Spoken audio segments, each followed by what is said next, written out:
શ્રીપાદ શ્રી વલ્લભ ચરિત્રામૃત અધ્યાય 19 શ્રી ગુરુચરણ સમાગમ। આ અધ્યાયના પઠન અથવા શ્રવણથી માનસિક દુઃખોનું નિવારણ થાય છે। વલ્લભેશ્વર શર્મા દંપતી, સુપર્ણા શાસ્ત્રી અને હું શંકર ભટ્ટ એમ 4 જણ શ્રીપાદ પ્રભુની લીલાઓનું સ્મરણ કરતા હતા। તે જ સમયે તેમનો દૂરનો સગો લીંગણા શાસ્ત્રી તેમના ઘેર આવ્યો। તે વેદશાસ્ત્ર પારંગત હતો। લીંગણના શાસ્ત્રીએ કહેવાનું શરૂ કર્યું કે હું પિતાના તર્પણ એટલે શ્રાદ્ધ નિમિત્તે પાદ ગયા ક્ષેત્રે પવિત્ર એવા પીઠિકાપુરમ ક્ષેત્રે આવ્યો। મારા દાદા કર્મઠ બ્રાહ્મણ હતા। તેઓ ધનવાન હોવા છતાં કરકસરિયા હતા। સંકટગ્રસ્ત લોકોને શાસ્ત્રોક્ત ઉપાય બતાવી સંકટમાંથી ઉગારી લેતા અને આમ તેમને પોતાના કરી લેતા। પિતૃદેવતાને સંતુષ્ટ કરવા શાસ્ત્રોમાં 10 પ્રકારના દાન કરવાનો નિર્દેશ છે।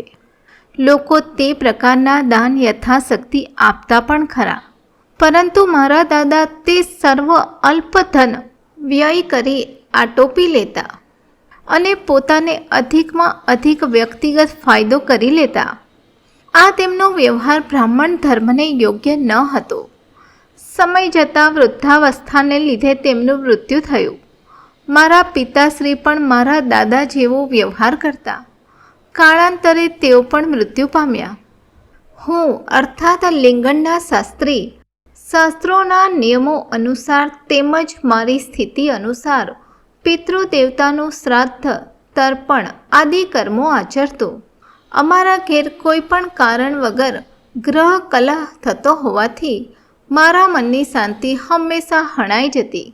શાંત સ્વભાવવાળા મારા મિત્રો કે સગાઓ અમારા ઘરમાં પગ મૂકતા જ ઉગ્ર સ્વભાવના થઈ રૌદ્ર રૂપ ધારણ કરતા। આ સમય દરમિયાન જ મારી પત્ની રિસાઈને તેના પિયર જતી રહી। મારો પુત્ર, કન્યા અને જમાઈ આ બધાએ ડગલે ને પગલે મારું અપમાન કરી મારું જીવવું મુશ્કેલ કર્યું હતું। આમ મારું જીવન નર્કમય થયું હતું। મનુષ્ય પાસે ધન હોય તો જીવન જીવવામાં આનંદ આવે છે। મારી પાસે ધન નહોતું, તદુપરાંત ગ્રહ કલહથી મારી ઊંઘ હરામ થઈ ગઈ હતી। આ બધાથી કંટાળીને મેં આત્મહત્યા કરવાનો વિચાર કર્યો, પરંતુ મૃત્યુ પછી પિશાચીઓની મળવાની બીક લાગતી હતી। મારા મૃત્યુ પછી મારી અંત્યેષ્ટિ ક્રિયા શાસ્ત્રોક્ત વિધિ પ્રમાણે થવાની ન હતી તે નિશ્ચિત હતું। એક દિવસ ગૌશાળા સાફ કરીને હું ખૂબ જ થાકી ગયો હતો। ભૂખથી પ્રાણો વ્યાકુળ થયા હતા। મારી પરિસ્થિતિનો વિચાર કરતાં ભૂખને લીધે આંખોમાં આંસુ આવ્યા હતા। ઘરમાં જમવા બેઠો, મારી સ્થિતિ ખૂબ જ દયનીય હતી। તે દિવસે વહુએ મને વાસી સડી ગયેલો ખોરાક પીરસ્યો। ખોરાકની જે ખરાબ વાસ આવતી હતી અને એમાં કીડાઓ પણ સળવળતા દેખાયા। મારા મનને એક ઝાટકો લાગ્યો અને હું એ વિચાર કરવા પ્રેરાયો કે મારા આપ્ત સ્વજન, સખા, પુત્ર, પત્ની, કન્યા એ ખરેખર મારા જ છે કે આ બધી ભ્રમણા કે માયાજાળ છે? મારા મનમાં તુમુલ યુદ્ધ ચાલી રહ્યું હતું। મારી વિચાર શક્તિ કુંઠિત થઈ હતી। ઉપર વર્ણવેલી દ્વિધા ભરેલી પરિસ્થિતિમાં મને એક અવધૂતે દર્શન આપ્યા। કરુણાનો મહાપ્રવાહ તેના નેત્રોમાંથી ઉછળી રહ્યો હતો। તે કરુણામૂર્તિને જોઈને હું એક બાળકની જેમ તેમના તરફ દોડી ગયો। આ વ્યક્તિ મારી ચીર પરિચિત હોય તે મને લાગ્યું। હું તે અવધૂતના દિવ્ય ચરણો પર મસ્તક મૂકી નતમસ્તક થયો। તે દિવ્ય ચરણોને મેં મારા હૃદય સિંહાસનમાં સ્થાપિત કર્યા। અવધૂતે તે અન્નને સ્પર્શ કરીને શુદ્ધ કર્યું।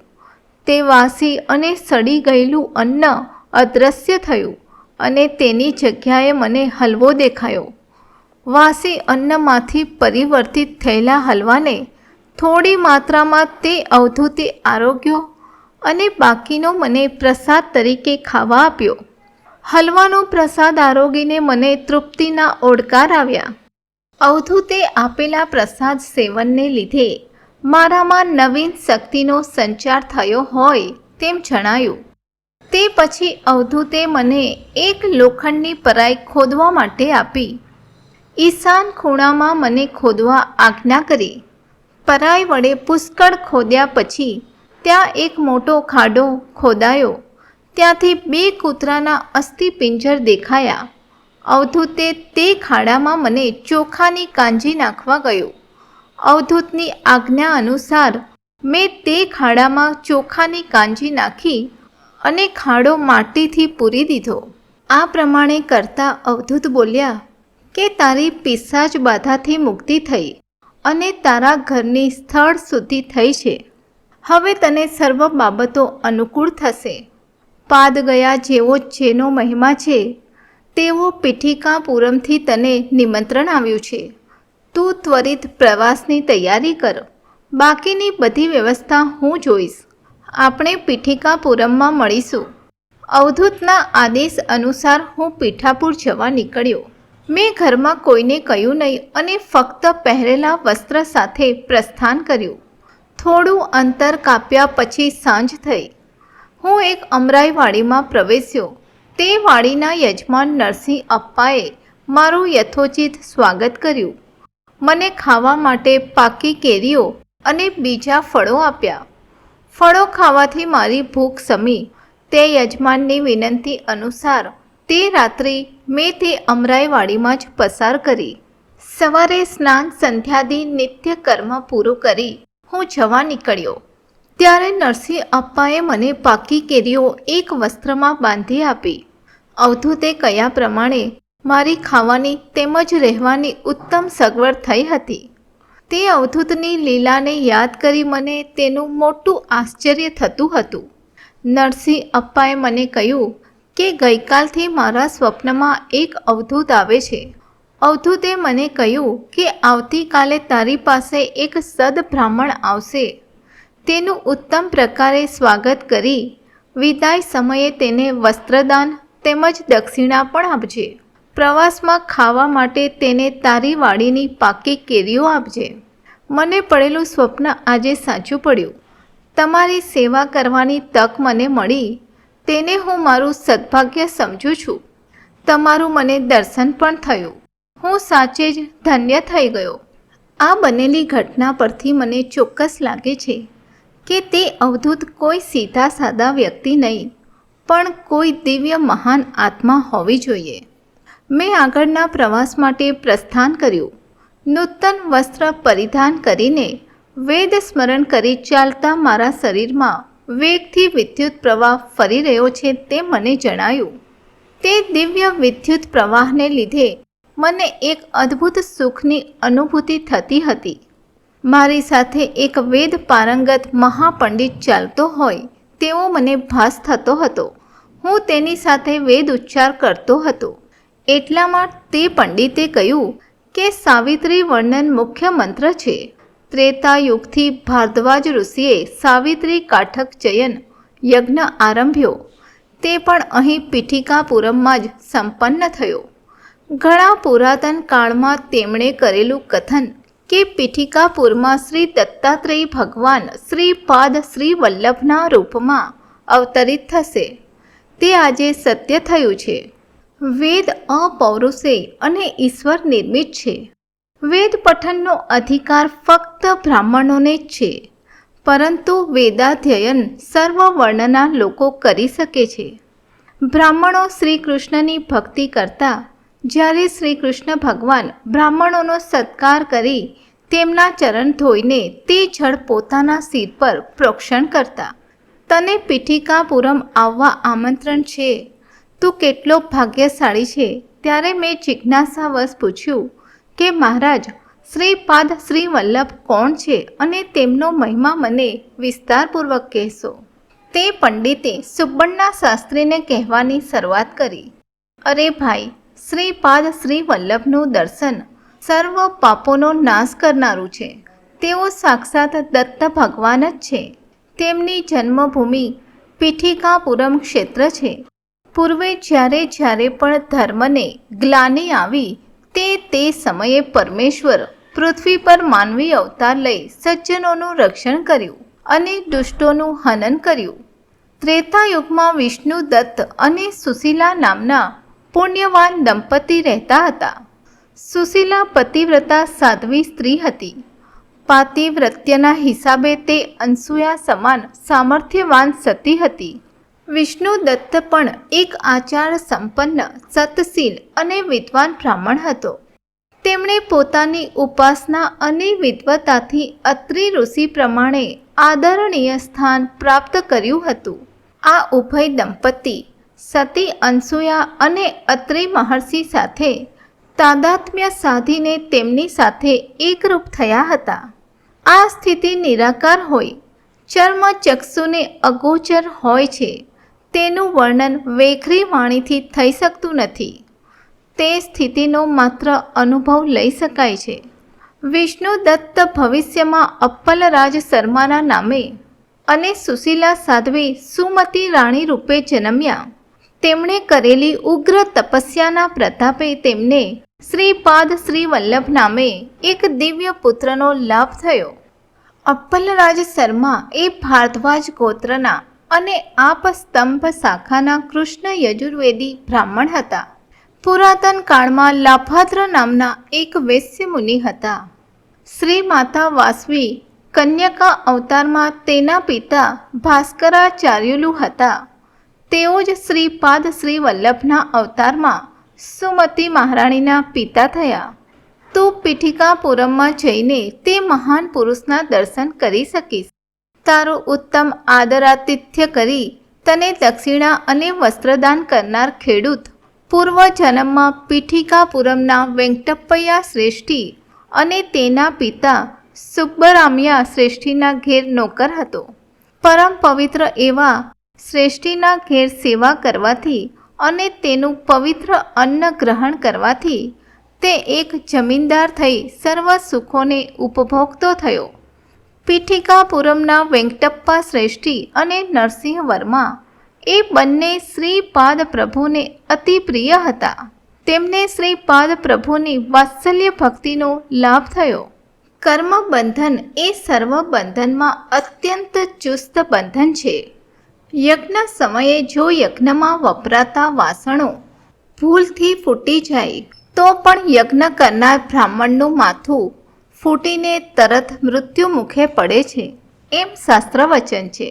પરંતુ હાલ તો વાસણો ફૂટે તો પણ યજ્ઞ કરનાર બ્રાહ્મણને કશી હાનિ થતી નથી. તેનું શું કારણ? તેમજ શાસ્ત્રોમાં કહેલા યજ્ઞ ફળ સ્વરૂપ શુભ ઘટના ઘટે છે, પરંતુ અશુભ ઘટના ઘટતી નથી. તેનું કારણ શું? એમ શ્રીપાદ પ્રભુને તેમના શિષ્યએ પ્રશ્ન પૂછ્યો. શિષ્યોએ બીજી વાતનું પણ સમાધાન પૂછ્યું કે શાસ્ત્રોમાં કહેલા યજ્ઞ ફળ સ્વરૂપ શુભ ઘટના ઘટે છે, પરંતુ અશુભ ઘટના ઘટતી નથી. તેનું કારણ શું? શ્રીપાદ પ્રભુએ ઉપરની બાબતોનો ખુલાસો કરતા જણાવ્યું કે પુત્રો, સાંપ્રત કાળમાં યજ્ઞ સંપન્ન કરતા તેમાંથી નીકળતા વિદ્યુત કિરણો તેટલા ઘાતક નથી હોતા. યજ્ઞ કરનાર પુરોહિત ઉત્તમ સાધક હોવા જોઈએ.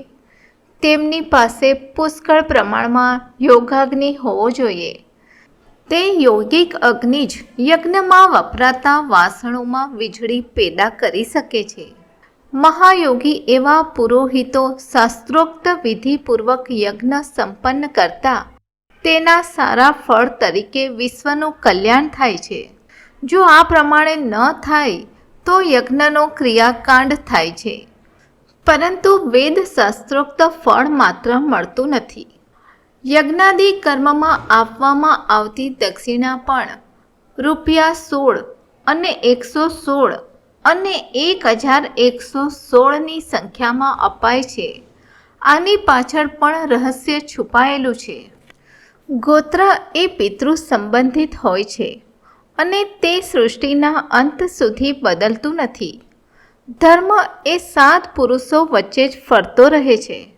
સપિંડ એ માતા સાથે સંબંધ ધરાવે છે. વિવાહ યોગ્ય પુત્ર અને ધન આ બે ઉત્તમ કર્મનું ફળ છે. સ્ત્રી એ અગ્નિરૂપ હોય છે. પ્રકૃતિમાં તે આવશ્યક જ હોય છે. શ્રીપાદ પ્રભુ અદ્વૈત મતના પુરસ્કર્તા હતા. તેનો આદિ શંકરાચાર્ય પ્રમાણે પક્ષપાત રહિત હતા. ગુણભેદ જેમનામાં ન હતો તેવા શ્રીપાદ શ્રી વલ્લભને ગુણભેદ બિલકુલ માન્ય ન હતો.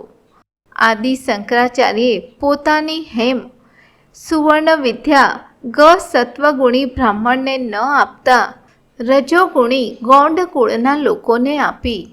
શંકરાચાર્યને લાગ્યું કે જો હેમ વિદ્યા બ્રાહ્મણોને આપીએ તો તેઓ ધનના મોહથી પોતાના ઈષ્ટ ધર્મનું પાલન કરશે નહીં.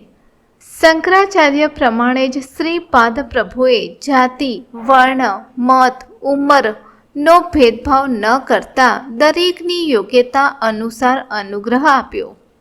પૃથ્વી, આપ, તેજ, વાયુ અને આકાશ આ પંચ મહાભૂતો અને મન, બુદ્ધિ, અહંકાર આ અષ્ટધા પ્રકૃતિ જળ સ્વરૂપ છે. એક આ ચિત્ર પ્રકૃતિનું પ્રતીક છે. 2 થી 10 સંખ્યા સુધીની 8 સંખ્યા જળ પદાર્થના ચિહ્નો છે. શૂન્ય એ બ્રહ્મ તત્વને દર્શાવનાર છે. 9 આ સંખ્યામાં પૃથ્વીના કાર્યકલાપનું રહસ્ય સમાયેલું છે. શ્રીપાદ શ્રી વલ્લભ વિનોદમાં કહેતા 2 ચોપાતી દેવ લક્ષ્મી. તેઓ 2 રોટલી એટલે કે ચપાતી માટે ભિક્ષા માંગતા. આ 2, 4, 9 અને 8 સંખ્યાનું પ્રતીક છે. શ્રીપાદ પ્રભુની વાણીમાં વિવિધ અર્થ સમાયેલા રહેતા. સૃષ્ટિના બધા જ દ્વંદ્વોનું 2 એ પ્રતીક છે. દેહના સ્થૂળ, સૂક્ષ્મ, કારણ અને મહાકારણ એમ 4 પ્રતીકો છે. 9 અપરિવર્તિત બ્રહ્મ તત્વનું પ્રતીક છે અને 8 એ મહામાયાનું પ્રતીક છે. શ્રીપાદ શ્રી વલ્લભ અર્ધનારી નટેશ્વર છે. હવે આપણે જોઈશું ગણપતિ શાસ્ત્રીનો વૃત્તાંત. હું એટલે કે ગણપતિ શાસ્ત્રી બૃહત્શિલા વિસ્તારના પેનુગોંડા ગામનો રહેવાસી છું. મારું નામ ગણપતિ શાસ્ત્રી છે. હું વેદાધ્યયન કરવા વાયસપુર ગામમાં આવ્યો. ગુરુની સેવા કરતાં કરતાં વેદાધ્યયન કરતો હતો. મારા ગુરુદેવના ઘર પાસે તેમની ખેતી હતી. તેમના ઘેર ઢોર ઢાંખરમાં ગાયો તેમજ વાછરડીઓ હતી. હું ગાય અને વાછરડીઓને ચરાવવા જંગલમાં લઈ જતો. ગાયોનું દૂધ કાઢીને તે વહેંચવાનું કામ પણ હું આનંદથી કરતો. એક દિવસ હું ગાયોને ચરાવવા જંગલમાં ગયો. ત્યાં મને 10 વર્ષનો એક અત્યંત તેજસ્વી બાળક દેખાયો. તે બાળક અમારા ખેતરમાં આવ્યો. તેના ગળામાં જનોઈ જોઈને તે બ્રાહ્મણ હોય તે મને નિશ્ચિતપણે લાગ્યું. મેં તે બાળકને પૂછ્યું કે તારા ગળામાં જનોઈ દેખાય છે તો કોણ છે? તે તેજસ્વી બાળકે જવાબ આપ્યો, હું જ છું. સૃષ્ટિના બધા જ તત્વો મારામાં સમાયેલા છે. બધાને આધારભૂત તે હું જ છું. મારા બ્રાહ્મણોના ચિહ્ન જોઈ તું મને બ્રાહ્મણ સમજ્યો તેમાં તારી કોઈ ભૂલ નથી. પરંતુ તે જ માત્ર સત્ય નથી. મારા ક્ષત્રિયના લક્ષણો જોઈ કોઈ મને ક્ષત્રિય સમજે તો તે અસત્ય નથી, પરંતુ પૂર્ણ સત્ય નથી. મારામાં શૂદ્રના લક્ષણો જોઈ કોઈ મને શૂદ્ર સમજે તો તે અસત્ય નથી, પરંતુ પૂર્ણ સત્ય નથી. મને તું ચંડાળ સમજે તો તે અયોગ્ય નથી, પરંતુ સંપૂર્ણ સત્ય નથી. હું સર્વ સીમાની પેલે પાર છું. સીમાતીત છું. સત્ય અથવા અસત્ય હોય તેવી કોઈ પણ બાબતથી હું અતીત છું, પરંતુ તેને આધારભૂત પણ છું.